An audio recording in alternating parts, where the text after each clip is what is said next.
Hola a todos. La antimateria casi no difiere de la materia ordinaria, a menos que cuente su carga eléctrica opuesta y algunos números cuánticos más, y para ella el tiempo va en la dirección opuesta.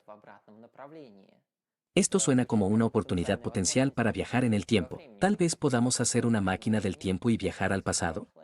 Vamos a entenderlo. Primero, ¿qué se suele decir de la antimateria? Bueno, que es lo mismo que la materia ordinaria. Y si tomamos todo el universo incluso y lo reemplazamos con un universo de antimateria, es probable que no notemos la diferencia.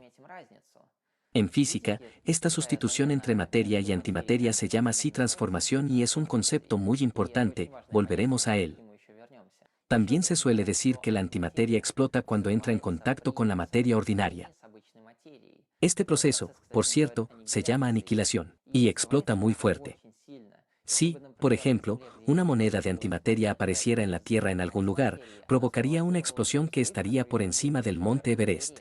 La antimateria podría ser una fuente de energía ideal, ya que el 100% del combustible se convertiría en energía, produciendo miles de millones de veces más energía que, por ejemplo, la quema de carbón. Bueno, sí, el carbón es tan combustible. Bueno, ok. La eficiencia de la combustión de antimateria sería cientos de veces mayor que la eficiencia de la fusión. Solo quedan los reactores de fusión para inventar los normales. No, espera, he leído un artículo de la NASA que dice que de ese 100% de la energía de la aniquilación podemos extraer aproximadamente un tercio. Bueno, entonces será solo unos pocos cientos de millones de veces más eficiente que el carbón. Bueno, tampoco está mal. Pero la antimateria generalmente no obtiene energía, porque la antimateria simplemente no está en ninguna parte, es decir, no se encuentra en la naturaleza, solo la materia ordinaria está en todas partes. Por supuesto, podemos obtener antimateria. Por ejemplo, se obtiene en todo tipo de aceleradores de partículas como el Gran Colisionador de Hadrons, pero se obtiene con partículas individuales. Esto es muy poco, solo se han logrado hacer átomos a partir de ella. Y no se habla de ningún gramo, y es muy difícil conservarla, porque intentará constantemente interactuar con la materia ordinaria y no se puede traducir allí más tarde. Es decir, la recibe de inmediato, la aniquila de inmediato. Por lo tanto, no podemos usarlo como combustible. Pero en la naturaleza, a veces se encuentra en todo tipo de rayos cósmicos, o incluso en el impacto de un rayo, se forma, pero esto es muy poco y desaparece de inmediato, es decir, no podemos obtenerlo de ninguna manera. Bueno, hemos considerado las ideas generales, ahora analicemos con más detalle qué es la antimateria. Y en Internet a menudo veo frases como los científicos aún no saben qué es la antimateria. Y eso suena ridículo, al menos porque lo sabían antes de que lo descubrieran. Es decir, en teoría, su existencia estaba justificada incluso antes de la detección experimental. Es decir, la gente ni siquiera ha encontrado la antimateria, pero ya de acuerdo con los cálculos adivinaron que probablemente debería serlo.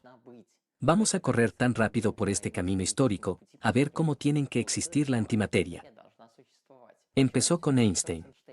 Derivó la teoría de la relatividad y sentó algunas bases para la mecánica cuántica. Y, por cierto, la mecánica cuántica con la teoría de la relatividad la verdad no se combina muy bien. Y sí, ese fue un gran problema y aún lo sigue siendo.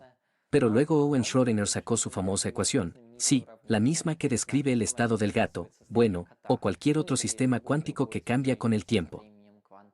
Con su ayuda, por ejemplo, se predijo la forma de los orbitales atómicos. Funciona con precisión, pero hasta que el sistema que describe comienza a moverse con respecto a nosotros como observador, y cuanto más rápido se mueve, mayor es el error, y a velocidades cercanas a la velocidad de la luz, esta ecuación se vuelve completamente incorrecta. En general, Schrödinger sabía de este problema desde el principio, pero no se le ocurrió cómo solucionarlo, especialmente su ecuación, incluso en esta forma, ya era revolucionaria en ese momento. Así que publicó su ecuación y pospuso la corrección de los errores relativistas para más adelante. Y luego aparece Paul Dirac y hace su ecuación, que describe a los sellos a cualquier velocidad, es decir, combina la relatividad y la mecánica cuántica.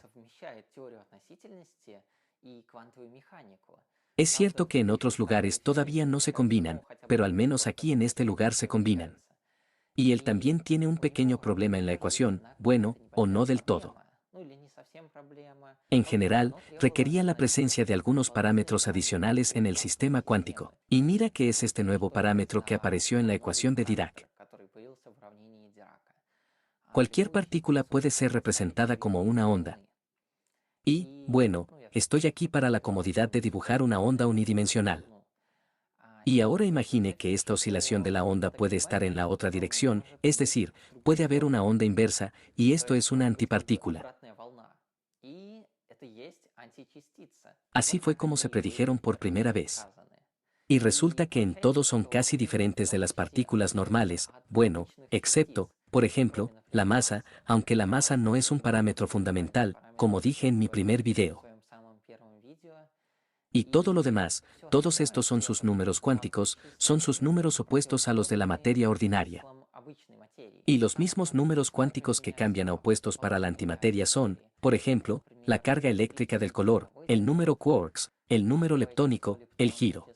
Es decir, cualquier partícula puede simplemente caracterizarse por un conjunto de estos números cuánticos. Por ejemplo, este sería un electrón, este sería un quark superior, este sería un quark anti-superior, este sería un neutrino, un fotón. Y mira, una partícula es una onda, sí, y una antipartícula es como una onda opuesta, y cuando chocan, parecen desaparecer, es decir, hay aniquilación. Pero en la mecánica cuántica, estos son los mismos números cuánticos, son muy importantes y siempre deben persistir. Y tenemos una aniquilación así, cuando las partículas simplemente desaparecen, los números cuánticos se perderían, pero eso no puede ser. Por lo tanto, en el proceso de aniquilación, en lugar de aquellas partículas que desaparecieron, aparecen otras partículas. Es decir, por ejemplo, tenemos un electrón colisionando con un antielectrón, es decir, un positrón, y juntos forman un par de fotones. Por ejemplo, ¿por qué forman fotones, es decir, partículas de luz? Bueno, simplemente porque es más probable. Pueden formar otras partículas, pero aquí hay una regla importante. En las partículas que estaban antes de la aniquilación, la suma de todos los números cuánticos debe ser igual a la suma de los números cuánticos de las partículas que aparecieron después de la aniquilación. Por ejemplo, un positrón electrónico tiene una carga eléctrica opuesta, es decir, -1 y +1. En suma, es cero, los fotones también son cero. Es decir, un electrón y un positrón pueden producir fotones porque sus cargas eléctricas totales son iguales. También tienen un número leptónico en el electrón +1, en el positrón -1. La suma es cero, los fotones también son cero, lo que significa que todo está bien, pueden convertirse en fotones. Si una partícula se desintegra, la cantidad de materia y antimateria también debe conservarse. Por lo tanto, por ejemplo, los fotones no pueden descomponerse en electrones, porque entonces se crearía materia, pero no antimateria. Por lo tanto, por ejemplo, hay una reacción en la que un par de fotones se convierten en un electrón y un positrón, es decir, crean materia y antimateria. Es decir, crea una partícula y una antipartícula para equilibrar todo. Y todo esto viene de la misma conservación de todos los números cuánticos, es decir, no se puede crear allí una carga eléctrica negativa sin crear aún un positivo, o no se puede crear allí una partícula con un número leptónico positivo sin crear aún una partícula con un número leptónico negativo, si inicialmente teníamos, por ejemplo, una partícula que tenía todo esto cero. Aquí, es decir, en la suma de todo, si todo era cero, debe permanecer cero. Si la suma de todo era igual allí, por ejemplo, unidades, entonces debe permanecer unidades. Pero se habrán dado cuenta de que estoy hablando de electrones que tienen una antipartícula de positrones, y de fotones, es decir, partículas de luz que no tienen antipartícula, es decir, todos tienen cero, y cómo lo harían en el medio. Y, de hecho, partículas como, por ejemplo, una partícula de luz, pueden considerarse a la vez partículas y antipartículas. Es decir, cuando creamos luz y antisluz. Bueno, es decir, la luz es como si al mismo tiempo la luz y la anti-luz, si es que tiene algún sentido. Hagamos un experimento mental. Digamos que tenemos una partícula y queremos convertirla en una antipartícula. Y simplemente no podemos hacerlo. Bueno, en primer lugar, debido a esas mismas leyes de conservación, y en segundo lugar, porque hay otra sutileza. Antimateria. Es una copia totalmente especular de la materia ordinaria, y no simplemente especular, sino como especular en el espacio, tiempo, es decir, como en el espacio y en el tiempo, y para que una partícula de materia se convierta en una partícula de antimateria, debemos elegir algo como un espejo, es decir, un punto en el espacio, tiempo con el que la transformaremos.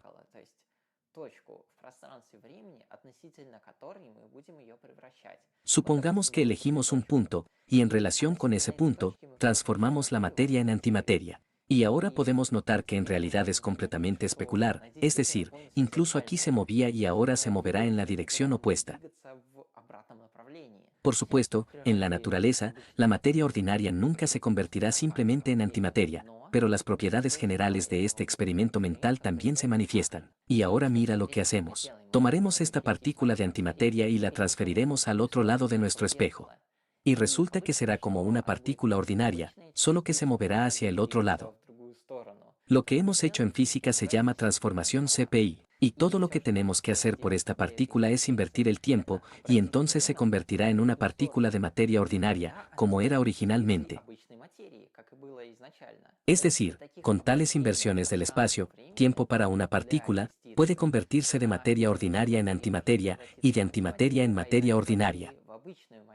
Aquí tenemos una partícula y tenemos las siguientes acciones.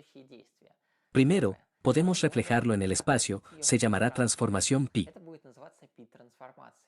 En segundo lugar, podemos reflejarla en el tiempo, se llamará ti, transformación. Y tercero, podemos cambiarlo de materia a antimateria o de antimateria a materia. Esto se llamará psi transformation. Podemos dibujar un esquema donde tenemos una partícula primordial y podemos aplicar la transformación psi a ella, entonces caeremos en un estado donde tenemos antipartículas. Si lo volvemos a aplicar, volveremos a la partícula ordinaria. De la misma manera, podemos reflejarla en el espacio. Si lo reflejamos por segunda vez, volveremos a la condición de una partícula ordinaria y podemos reflejarla en el tiempo. Del mismo modo, podemos reflejar o reflejar una vez más y todo volverá. Pero aquí hay un punto importante. Si, por ejemplo, convertimos una partícula en antimateria y luego la reflejamos en el espacio, obtendríamos lo mismo que si simplemente la reflejáramos en el tiempo. Y si lo reflejamos en el tiempo y luego lo reflejamos en el espacio, entonces tenemos antimateria. Y si la transformamos en una antipartícula y luego la reflejamos en el tiempo, será como si la hubiéramos reflejado en el espacio. Y tenemos un triángulo así. Al mismo tiempo, si tratamos de aplicar las tres transformaciones en cualquier orden, volveremos al estado original, es decir, por ejemplo, convertimos la partícula en antipartícula, luego la reflejamos en el espacio, luego la reflejamos en el tiempo y volvemos al principio. Todo esto se llama psi5 invariancia. La invariancia es cuando algo no cambia, sigue siendo el mismo. Toma. Y resulta que tenemos antimateria, es materia ordinaria que se refleja en el espacio y en el tiempo. Entonces, podemos crear partículas de antimateria, que se moverán hacia atrás en el tiempo, y lo usaremos como una forma de transmitir mensajes al pasado, tal vez. Bueno, en realidad no, porque el movimiento de una partícula individual no tiene nada que ver con el movimiento del sistema de partículas en el tiempo. Es decir, una partícula puede moverse hacia adelante en el tiempo, hacia atrás en el tiempo o en ninguna parte en el tiempo, pero el sistema de partículas en su conjunto siempre avanzará en el tiempo.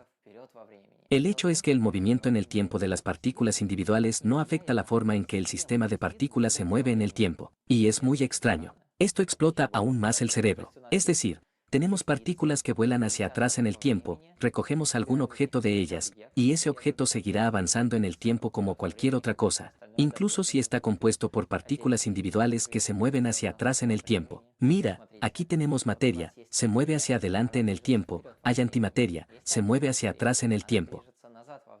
Y hay, por ejemplo, la luz, que, como he dicho, es luz y antisluz, y no es ni una partícula ni una antipartícula, o puede considerarse tanto eso como eso, es como una antipartícula para sí misma. Y la pregunta es, ¿hacia dónde va en el tiempo?